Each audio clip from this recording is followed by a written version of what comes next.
Hello, it's Jesse Bourne. I'm making another sea chest puzzle box vlog for all the viewers on YouTube and Facebook. This is just going to be a talking head video. I didn't actually film any action in the workshop yesterday when we made the puzzle box. So that's just a disclaimer, no real action in this video. But I got three main points I want to address. And the first one is that yesterday, Josh and I finished our first production sea chest puzzle box.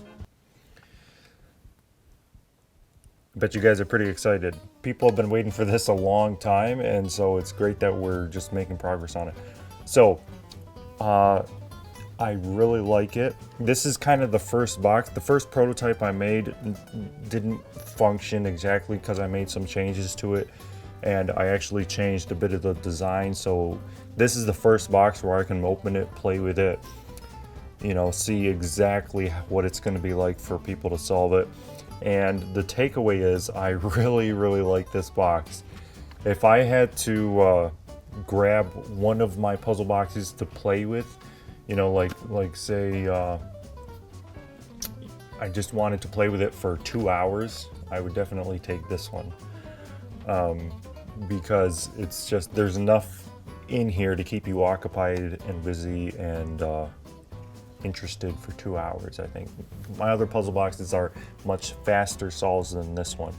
This thing has over 100 components in it, and so it's very complex, and I'm very excited that with the advent of the CNC, which we use to help make this box, we're able to just make things so much more complicated than we've been able to in the past. And you know, this is just the beginning. These puzzle boxes are going to get way more advanced very soon in the next coming few years. That's what I think. But yeah, I'm very glad that we just pushed ourselves and we came up with a box that is something outside of my skill sets. You know, I'm not the best woodworker on the planet, but this thing helped my woodworking skills. It helped my design skills. You know, I brought everything up to a new level, and it was, you know, really hard to get here. But now that this thing is finally done, I have all the physical parts. I can wrap my mind around it and really see, you know, what needs to be super tight on the tolerances and what, you know, we can let fall off a little bit. So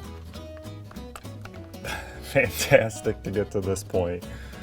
So yeah, so that's point number one. Point number two is that while we made this thing, we made what we called a book. We wrote a whole book on the changes that we need to make to it. So actually, this is our book right here. This is Proto number 4, Chapter 1, Chapter 2.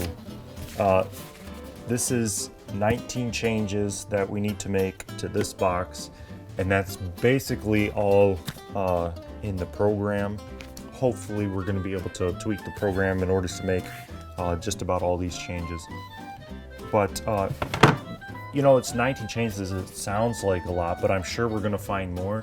And it's just kind of little things like things don't fit exactly, and you know, we have to modify that, and the design is, you know, a hole in the design, a pinhole could be off by, you know, 50 or 100 thousandths, and we notice that, and it's, you know, not a good thing.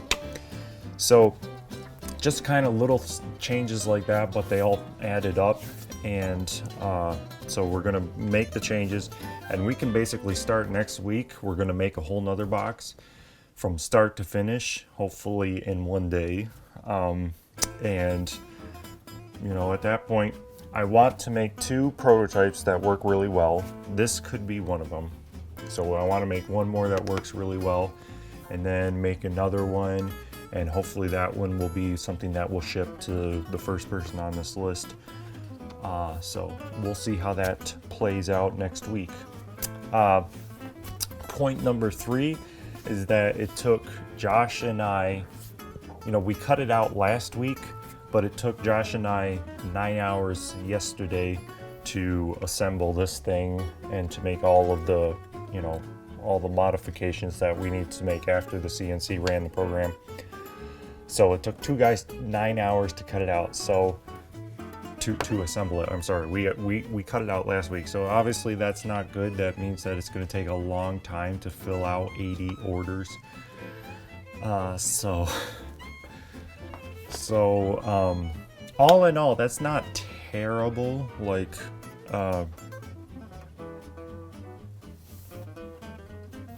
I think we can kind of live with that. Like, it's enough to where I'm making a good enough profit, sort of. But we've already spent months getting to this point, so I'm hoping we can speed it up a little bit faster.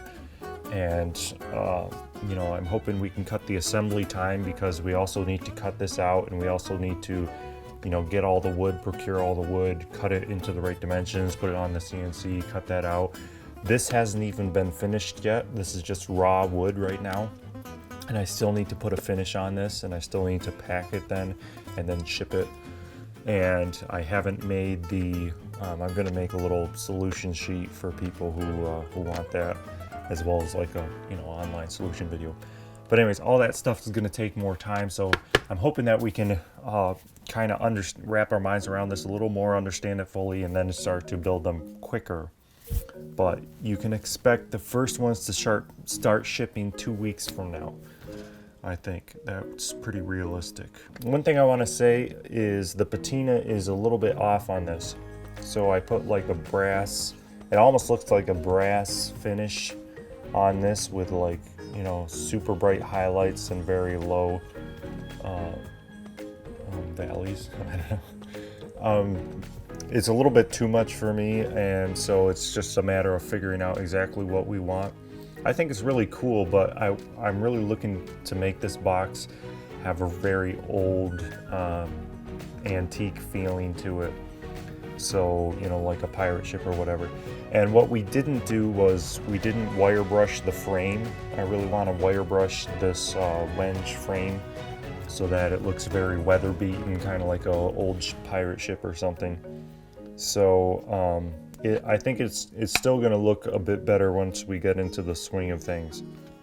Now there is something on the back, but I still don't really want to show you the back yet, because I'm going to change a little bit of something in the center here, and I don't want to give anything away, or I don't want to, what is that called? False expectations. So not going to show you the back of the puzzle yet. I'm going to change this a little bit, add a little more decoration on that detail here. It's great to get this point. It's very encouraging, because for the last 4 weeks or something, you know, I'm just like didn't know where this was going to end, you know, the prototyping business. And so it's a fun puzzle to play with. I think you guys are really going to like it, and it's definitely going to take you longer than just, you know, 5 minutes to solve or something. It's pretty involved. Okay, quick like, because I haven't made a puzzle chest video because I've just been extremely busy for the past few weeks. I just want to show you this wall here. So take a look at that. The drawers are in, except for these 3 top drawers, which are these purple heart drawers right here. So those are all waiting to get contoured, rounded, and everything. But the liners are all in, those are all set to go. So those go in right up there. And I made new ones of those because I rejected the ones we had made last August, just because I think our standards have risen and we've gotten a lot better at making drawers. And so that was kind of a hard decision to make. It took us about a week to make those, but at the end of the day, I'm happy we did. Yeah, it's going to be crazy pretty soon when all the mechanisms are in place. You know, we don't, like this one has the drawer stop in it, but most of these don't. And so that's going to be crazy when those go in, and then these brackets go in and the back goes on. I'm going to do something crazy with the back. So I think it's pretty cool. I don't know if I'm ever going to have something like this in my shop again. This much mechanism and puzzle in one place. All right, so thanks for sticking with me, and thanks for following the journey toward the sea chest puzzle box. I know a lot of you guys are waiting for them, and they're coming soon, I'm telling you. So that's all I have to say in this video. Stay tuned for another vlog coming out next week, and I'll see you soon. Goodbye.